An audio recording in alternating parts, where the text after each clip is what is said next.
আসসালামু আলাইকুম রহমতুল্লাহ। যত দোষ সব মাইকের আর ক্ষমতার।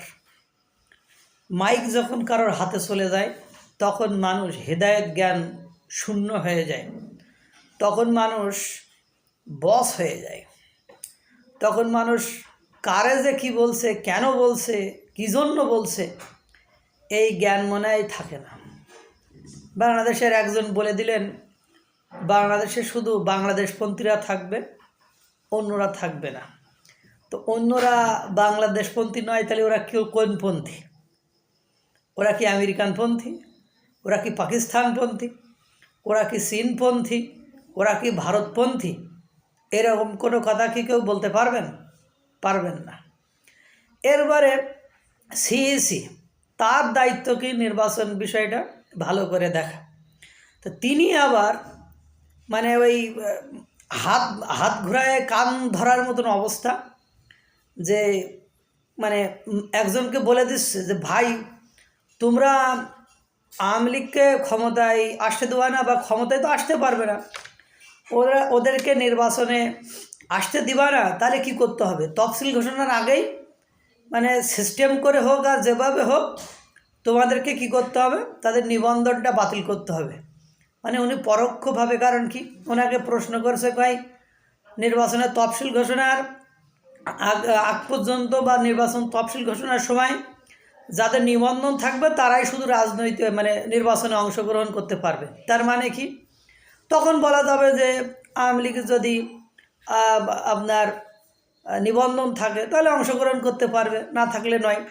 তার মানে উনি মানে একটু হিন্টস দিলেন যে এভাবে করলে আপনারা তাদেরকে নির্বাচন থেকে দূরে রাখতে পারবেন। এখন দেখেন 2024 সালেও কিন্তু নির্বাচন হয়েছে, এবং সেখানে বাংলাদেশের বিরোধী যে বড় বড় দল ছিল তারা কিন্তু অংশগ্রহণ করেনি, এবং বিশ্ব ইভেন আমেরিকা পর্যন্ত এটা স্বীকার করে নিতে বাধ্য হয়েছে যে বাংলাদেশের নির্বাচন ফেয়ার হয়েছিল। তখন কিন্তু ওরা এটা স্বীকার করেছিল। শুধুমাত্র বাংলাদেশে যারা রাজনীতি করে তারা ছাড়া কিন্তু সকলে এটা বলেছিল। কিন্তু কথা আমরা তো জানি, বাংলাদেশের মানুষ তো জানি যে কতটা নির্বাচন কিভাবে হয়েছে, কি না হয়েছে, বাংলাদেশের মানুষ তো এটা জানে।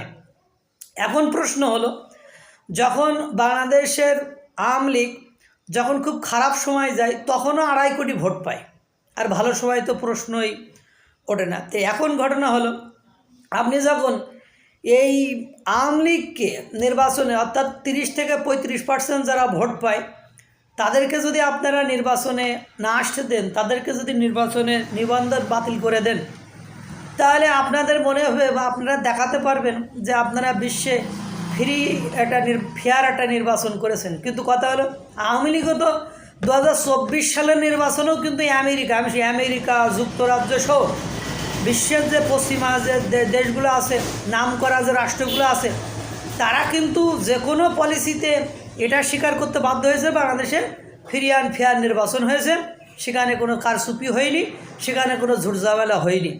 তেমন আপনারা হয়তো বা দেখাতে পারবেন, কিন্তু বাংলাদেশের এই 30 থেকে 35% যে ভোটার, বা 40% বা 50% ভোটার, তাদেরকে বঞ্চিত করে আপনি নির্বাচন করবেন, আর সেই নির্বাচনকে আপনি বিশ্বের বুকে ফ্রি অ্যান্ড ফেয়ার কীভাবে দেখাবেন?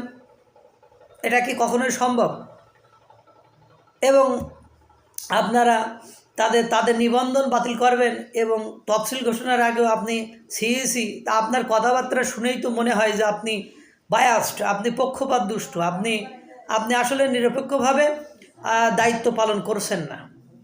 তা আমি ক্ষুদ্র জ্ঞান থেকে যেটুকু বলবো, বাংলাদেশের মানুষ ক্ষমতা গ্রহণের পরে আসলে বোঝে না যে আমরা আসলে চাই কি। আমরা যদি গণতান্ত্রিক রাষ্ট্র চাই তাহলে গণতান্ত্রিক উপায়ে আসবে।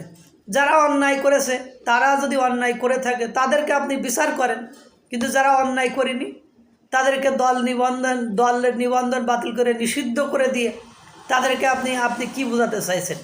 এখন কথা হলো, প্রতিনিয়ত আমরা টেলিভিশন মিডিয়া খুললেই আমরা দেখতে পাই যে বিএনপি, জামাত বা গণ অধিকার পরিষদ, বৈষম্য বিরোধী ছাত্র, সকলের বিরুদ্ধে কোনো না কোনোভাবে চাঁদাবাজির অভিযোগ পাওয়া যায়।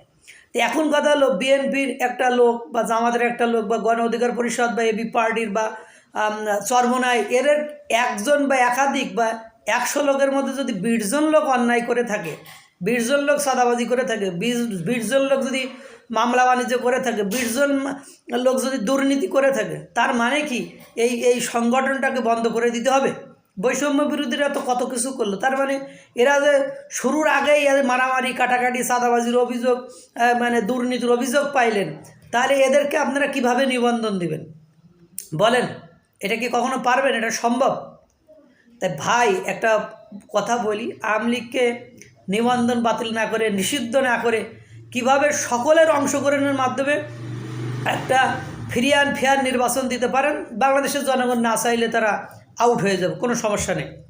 এতে করে যারা পরবর্তীতে ক্ষমতায় আসবেন, সেটা বিএনপি হোক বা অন্য যে কোনো দল হোক, তারা একটা স্বচ্ছভাবে ক্ষমতা আসতে পারবেন, তারা বিশ্বের বুকে মাথা উঁচু করে দাপটের সাথে ক্ষমতা দেখাতে পারবেন, ক্ষমতা অ্যাপ্লাই করতে পারবেন। নাহলে এই নিবন্ধন বাতিল, এই আওয়ামী লীগের অংশগ্রহণ করতে না দেওয়ার কারণে সারা বিশ্বের বুকে আপনাদের এই দুর্বলতা থেকেই যাবে।